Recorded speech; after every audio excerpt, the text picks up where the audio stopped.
Now that we've talked about the generation of nitrobenzenes, let's talk about a reaction that can convert those from the nitro group into an amine.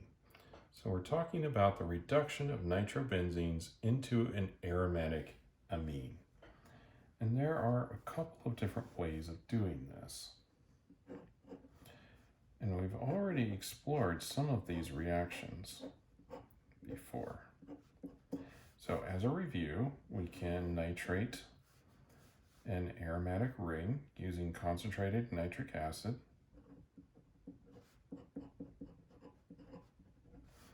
And we should also consider adding some concentrated sulfuric acid if we would like this reaction to happen on any reasonable time scale. Once we do that, we will generate a nitrated benzene. From here, we could do a reduction using one of two methods to generate actually the same product. One way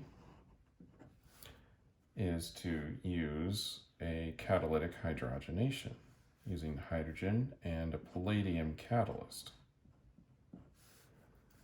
And when we do that, we will generate the aromatic amine, like so. In this case, we've generated aniline.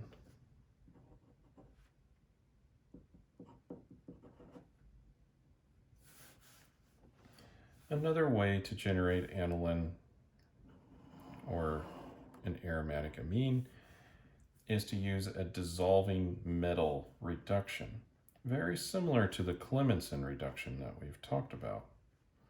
So we'll use hydrochloric acid and either some iron or some tin. And we'll need metal of this so that it's in the zero oxidation state. That way we can use it to reduce the nitro group. And then as a workup, we'll need to add a little bit of base to neutralize any remaining acid.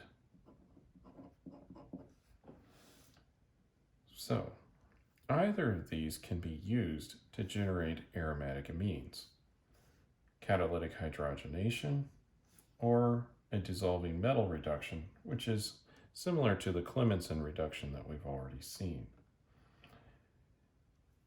Which method you choose will probably depend on what else is on the aromatic ring. In this case, nothing over here is particularly sensitive to either one of these conditions, and so it really comes down to which is more convenient to you. However, there are going to be cases where there's other substituents on the ring, and if there were other double bonds on here and we would want to leave those alone, we would want to avoid catalytic hydrogenation because those would be affected.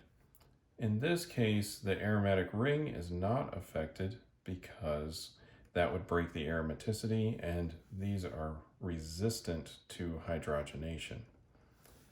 Similarly down here with the